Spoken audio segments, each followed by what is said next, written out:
By Gibraltar's standards, this is a very large piece of land which has been left derelict and abandoned for many, many years. The full site is 14,800 square metres. Now a local consortium wants to build on approximately 20% of that land. On 3,000 square metres, they're hoping to build townhouses and villas, which would create approximately 8,000 square metres of living space. And they say that sustainability has led the design process. It's ironic that a project that wants to be so green has courted controversy in recent days after 2 trees were cut down without permission. The reason I asked you for this interview is that there has been some controversy because there was an accident on site and the contractor hit one of the trees. They're the trees that I think you filmed, and you will see that the trees that were cut down are not in an area that was going to be developed. There wasn't anything sinister to that. There was a tragic accident, and were we to get planning permission or not, even though the contractors owned up to the fact it was his accident and we didn't instruct him to do it, I still personally would like to replace the trees that were cut down, and we will do that regardless of where the development goes. North Gorge Property Limited would like to develop 20% of the available land. They say they'd preserve the green areas and plant at least 20 more trees. So far, work on site has been limited to clearing some of the considerable amount of debris and construction materials dumped here over the years, and also drilling a few boreholes to obtain information on the soil and rock that lies beneath the surface. As a local Gibraltarian, I want to use this site as a platform for sustainable development. It's not enough to tick boxes by putting swift boxes and bats and putting plants.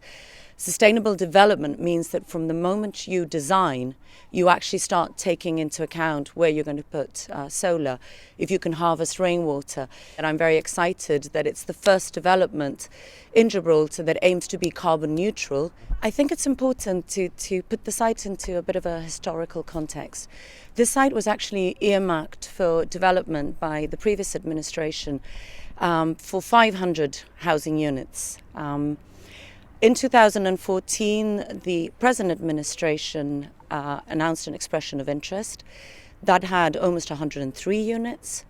When we were awarded the tender, we said to government we think 100 was still quite high for the site because we're trying to strike a balance between what is commercially viable but what makes sense for this area. We want to regenerate it. I've taken you around today. You've seen some of the rubbish and everything that's been going on here for the last 20 or 30 years.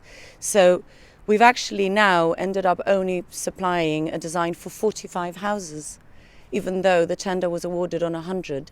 And that's been by working with GONS, whom I've been here with on site, Heritage, Environment Department, all the people that we feel should have an interest in sustainable design. Sustainability and, carbon neutrality are really important factors in the decision-making process of this development. So in this early stage, we're looking at all possible technologies that exist in today to do that, to create as sustainable a project as is possible. We're seeing the crossover point where these technologies are becoming affordable with shorter payback periods.